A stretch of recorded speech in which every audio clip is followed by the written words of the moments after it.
Il y a un commandement de la Torah de nommer un roi. Quelle est la raison? Premièrement, le roi est tout à fait annulé à Dieu. Il n'a personne d'autre au-dessus de lui à part Dieu. Par le fait que le peuple s'annule au roi, par cela il s'annule à Dieu.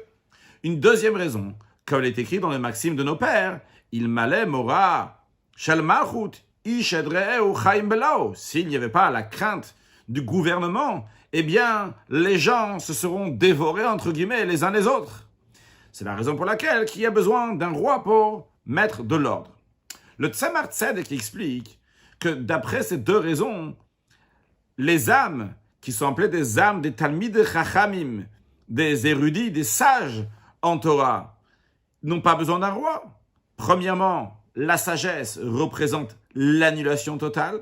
Et deuxièmement, quelqu'un qui est sage, vraiment sage, il a la crainte de Dieu. S'il a la crainte de Dieu, il ne va pas mal se comporter avec son entourage. Alors il demande, dans ces cas-là, comment ça se fait que lorsque Mashiach va venir, il va y avoir un Melech HaMashiach, un roi Mashiach. Lorsque Mashiach va venir, tout le monde va être un très haut niveau de sagesse. En effet, il est dit que la connaissance de Dieu va être dans le monde entier.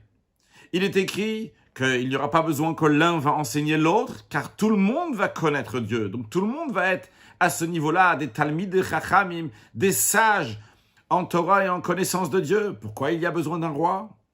L'explication est la suivante.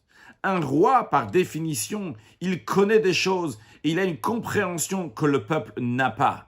Et le peuple reçoit le roi tel que le roi il a dit, tel décret, ils vont le faire même s'il ne comprend pas.